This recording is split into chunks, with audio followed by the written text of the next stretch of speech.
ने इंसानों को प्रोटेस्ट करते हुए देखा है, प्रदर्शन करते हुए देखा है, विरोध करते हुए देखा है, लेकिन आज कुछ अलग खबर है और ये खबर इंसानों से भी जुड़ी हुई है और जानवरों से भी जुड़ी हुई है। लेकिन इसमें सबसे बड़ा जो ट्विस्ट है वो थोड़ी देर बाद आपको बताएंगे। लेकिन पहले बता देते हैं कि ये सारे के सारे जो ट्विस्ट एंड टर्न आते हैं और जो इत्तेफाक होते हैं वो सब के सब बीजेपी के लोगों के साथ ही होते हैं। सारे के सारी चीजें जो उल्टा फुल्टा होती हैं वो बीजेपी के या तो पूर्व सीएम के साथ होती हैं या फिर पूर्व डिप्टी सीएम के साथ होती हैं। कहीं ना कहीं से बीजेपी का कनेक्शन इसमें जुड़ जाता है और आज ऐसी ही घटना सामने आई है जब उत्तराखंड के पूर्व मुख्यमंत्री यानी पूर्व सीएम त्रिवेंद्र सिंह को एक हाथी ने दौड़ा लिया।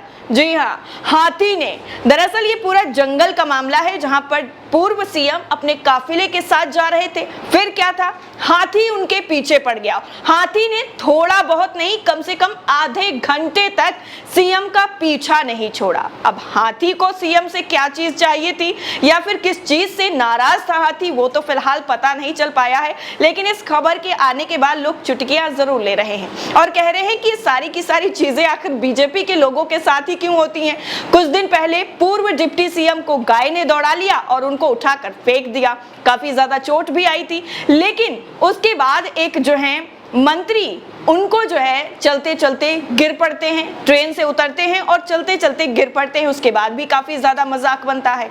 और उसके थोड़ा सा अगर पहले और जाएंगे तो एक महाशय जी हैं, वो किस तरीके से अपने प्रचार प्रसार में इतना ज्यादा व्यस्त हो जाती हैं कि उनको ये भी याद नहीं रहता है कि वो व्हील चेयर पर बैठी हुई हैं और उसके बाद दनादन जो है फुटबॉल खेलना शुरू कर देती हैं। वो वीडियो भी काफी ज्यादा वायरल हुआ और कुछ लोग तो मैच खेलते खेलते उनको पता ही नहीं है कि बैट कैसे पकड़ते हैं और बैट के साथ साथ बॉल को दूर फेंकने की जगह खुद दूर गिर जाते हैं। ये सारे इत्तेफाक एक ही पार्टी के लोगों के साथ होते हैं और वो है बीजेपी।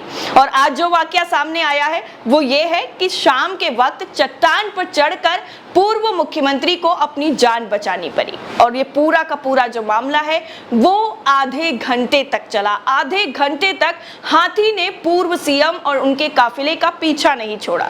इस पूरे वाकये का वीडियो जो है वो सोशल मीडिया पर आग की तरह फैल गया है। थोड़ा सा हिस्सा आप वीडियो का देखिए और देखिए किस तरीके से हाथी ने पूर्व सीएम के काफिले का पीछा किया। दरअसल पूर्व सीएम उस वक्त गढ़वाल के दौरे से कोटद्वार लौट रहे थे। सिद्धबली मंदिर के पास एक बड़े जंगली हाथी ने उनके काफिले का रास्ता रोक लिया। रावत 61 साल के हैं और 2017 से 2021 तक उत्तराखंड के सीएम रहे हैं। ये पूरा वाकया पूर्व सीएम के मीडिया सलाहकार दर्शन सिंह रावत ने भास्कर के साथ शेयर किया है। उन्होंने ये भी बताया कि शाम करीब 5:30 बजे जब उनका काफिला कोटद्वार के पास पहुंचा तब ये पूरी घटना उनके काफिले के साथ घटी है। काफिले की पायलट गाड़ी जो है वो रुक गई थी क्योंकि सामने सड़क पर एक विशालकाय हाथी खड़ा हो गया था। पायलट वाहनों ने हाथी के बगल से निकलने की कोशिश भी की लेकिन हाथी के तेवर देखकर वहीं पर थम गए क्योंकि हाथी काफी ज्यादा गुस्से में नजर आ रहा था और ऐसा लग रहा था कि वो कोई उग्र रूप धारण कर लेगा। कुछ ही देर में उनके पीछे पूर्व सीएम रावत की गाड़ी समेत कई और गाड़ियां भी खड़ी हो गईं। सभी इस इंतजार में थे कि हाथी साइड से निकल जाएगा और काफिला आगे बढ़ जाएगा। लेकिन जैसी उम्मीद थी वैसा कुछ हुआ नहीं। जैसा अनुमान लगाया जा रहा था बिल्कुल उसके विपरीत सारी चीजें हुई। हाथी तेजी से काफिले की ओर बढ़ने लगा। इस पर सभी गाड़ियां तेजी से रिवर्स जाने लगी। इस पर हाथी ने उनका पीछा करना शुरू कर दिया और खतरा बढ़ता देख सुरक्षा कर्मियों ने रावत को कार से उतारकर पास में मौजूद एक पहाड़ी के नाले की तरफ लेकर गए और ऊंची पहाड़ी पर चढ़कर उन्होंने अपनी जान बचाई। लेकिन यहां पर भी उनको सुरक्षा नहीं मिली। हाथी ने वहां पर भी उनका पीछा किया और दौड़कर उनके पास पहुंच गया। इससे बदहवास सभी लोग वहां एक बड़ी सी चट्टान पर चढ़ गए। उनके पीछे पीछे हाथी भी ऊपर चढ़ने लगा। कुछ देर वहीं पर रुका और चिहाड़ता रहा। हाथी ने सूंड में पानी भरकर भी कई बार जो है हवा में उछाला ताकि वो सीएम के काफिले तक पहुंच सके। जैसे ही हाथी कुछ देर के लिए शांत हुआ, पूर्व सीएम समेत सभी लोग वहां कूदकर नीचे भागे और वाहनों में बैठकर जल्दबाजी में वहां से सुरक्षित निकल गए। गनीमत रही कि किसी भी तरीके का कोई भी नुकसान नहीं हुआ है। सूचना मिलने पर मौके पर ही वन कर्मियों ने हवाई फायरिंग कर हाथी को वहां से खदेड़ दिया। ये घटना जो है वो आपको बता दें बुधवार शाम 5:30 बजे के आसपास की बताई जा रही है। करीब आधा घंटे तक सबकी सांसें जो है वो अटकी हुई थी। जब रास्ते में हाथी आया तब पूर्व सीएम अपनी गाड़ी में ही बैठे हुए थे, लेकिन जैसे ही हाथी का जो आक्रामक रूप देखा गया तो सुरक्षा व्यवस्था में खतरा पैदा होने के चलते त्रिवेंद्र रावत समेत बाकी लोगों को गाड़ी से उतार कर पहाड़ी पर ले जाकर सुरक्षित जगह रोका गया।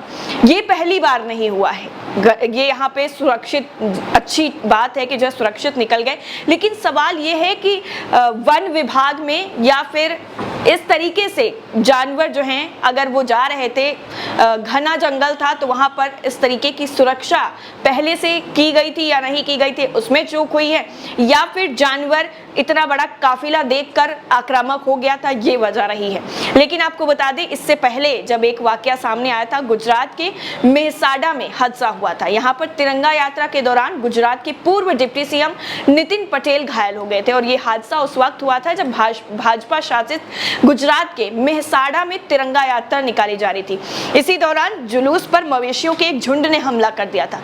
मवेशियों द्वारा अचानक किए गए इस हमले में एक गाय ने गुजरात के पूर्व डिप्टी सीएम नितिन पटेल को घायल कर दिया था।